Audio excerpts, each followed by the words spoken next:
ಯುವಕರದು ಏನು ಡಿಮಾಂಡ್ ಇತ್ತು, ಧರ್ಮೇಂದ್ರ ಪ್ರಧಾನ್ ಅವರು ರಾಜೀನಾಮೆ ಕೊಡಬೇಕಂತ.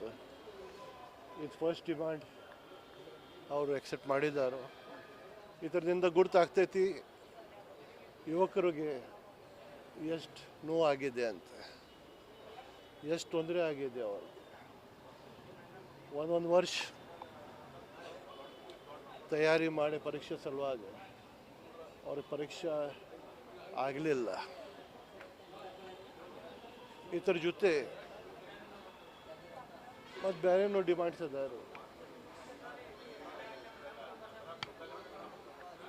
ಏನು ಕಂಪನ್ಸೇಷನ್ ಏನು ಕೊಡಬೇಕು, ಯಾರು ಸುಯಿಸೈಡ್ ಮಾಡಿದಾರೋ. ಇದರ ಜೊತೆ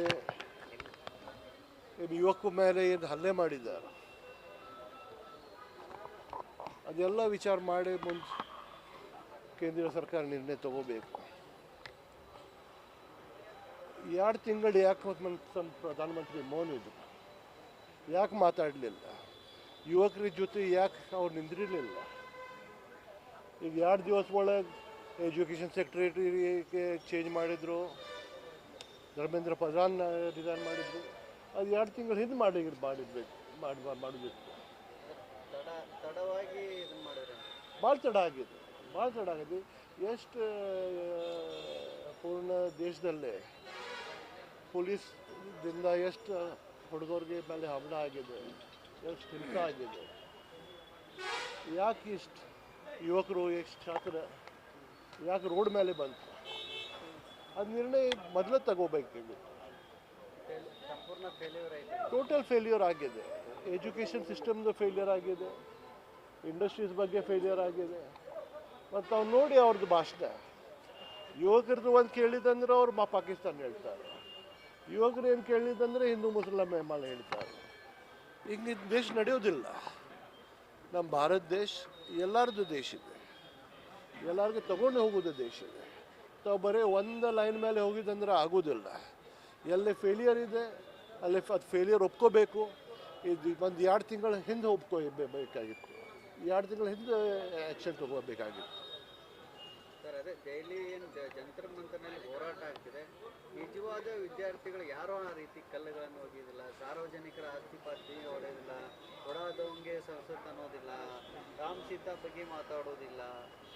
ಇಲ್ಲಿ ಮಾತಾಡೋದು ನೀಟು ವಿಚಾರವನ್ನು ಬಿಟ್ಟು ಇಲ್ಲಿ ಬೇರೆ ಬೇರೆ ವಿಚಾರಗಳನ್ನು ಕೆದಕುವಂಥ ಕೆಲಸ ಮಾಡ್ತಿದ್ದಾರೆ. ಅಲ್ಲಿ ಬಂದಂಥವ್ರು ಬೇರೆದವ್ರು ಇದ್ದಾರೆ ಅನ್ನುವಂಥದ್ದು ನೋಡಿ. ಯುವಕರು ಯಾವಾಗ ಹೋಗಿದಂದರೆ ನ್ಯಾಯ ನಮಗೆ ಸಿಗಲಿ ಅಂದ್ರೆ ಹೋಗಿದ್ದು. ನ್ಯಾಯ ಸಲಕ್ಕೆ ಯಾರು ಕೇಳಿದಂದ್ರೆ ಯುವಕರು ಯಾರು MBA ಸ್ಟೂಡೆಂಟ್ಸ್ ಅದಾರೋ, ಯಾರು ಡಾಕ್ಟರ್ಸ್ ಆಗವ್ರು ಅದಾರೋ, ಯಾರು ಇಂಜಿನಿಯರ್ಸ್ ಅದಾರೋ, ಯಾರು UPSC ಅವ್ರು ಅದಾರೋ, ಅವ್ರಿಗೆ ಕಿಶೆದಾಗ ಏನು ಕಲ್ ತಗೊಂಡು ಹೋಗ್ತಾರೆ. ಯಾರು ಯುವಕರು ಕಲ್ಲು ತಗೊಂಡು ಹೋಗಲಿಲ್ಲ.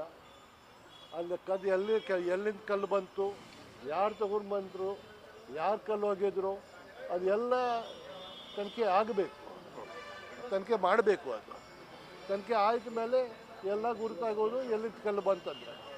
ಇನ್ನೊಂದು ಸರ್, CT ರವಿಯವರು ಒಂದು ಮಾತು ಹೇಳ್ತಾರೆ, ನೀಟ್ಗೂ ಈ ಮುಲ್ಲಾಗಳಿಗೆ ಏನಂತೇಳಿ ಈ ರೀತಿಯಾದಂಥ ವರ್ತನೆ ಅಥವಾ ಈ ಭಾಷೆ ಬಗ್ಗೆ ಏನು ಹೇಳ್ತಾರೆ? ನೋಡಿ, ಯುವಕರು ಅಂದರೆ ಯುವಕರು, ಅದು ಮುಲ್ಲಾ ಇರಲಿ, ಪಂಡಿತ್ ಇರಲಿ, ಚರ್ಚ್ ಯಾರು ಇರಲಿ, ಎಲ್ಲ ಯುವಕರು, ಎಲ್ಲ ವಿದ್ಯಾರ್ಥಿಗಳು. ಬರೀ ಮುಲ್ಲಾ ಅಂದರೆ ಟೊಗ್ಗಿ ಹಾಕಿದಂದರೆ ಇದಕ್ಕೆ ಕಾಲೇಜಿಗೆ ಹೋಗೋದಿಲ್ಲವ, ಯಾರು ನೀಟ್ಗೆ ಆಗೋದಿಲ್ಲ. ಎಷ್ಟು UPSC ಎಕ್ಸಾಮಿನೇಷನ್ ಅಪಿಯರ್ ಮಾಡಿದ್ದಾರೆ, ಈಗ ಎಷ್ಟು IAS ಆಫೀಸರ್ ಅದಾರ, ಎಷ್ಟು KS ಆಫೀಸರ್ ಅದಾರ. ಇವರು ಬರೀ ತಪ್ಪೇನು ಮಾಡಿದಾರೋ ಅದು ಮಾತಾಡೋದಿಲ್ಲ, ಬರೀ ಜಾತಿ ಮೇಲೆ ಹೋಗೋದು ಮತ್ತು ಮಂದಿಗೆ ಭಾವನೆ ಮಾಡೋದು, ಅದೇ ಕೆಲಸ ಮಾಡ್ತಾ ಇದ್ದಾರೆ ಇವರು. Okay sir.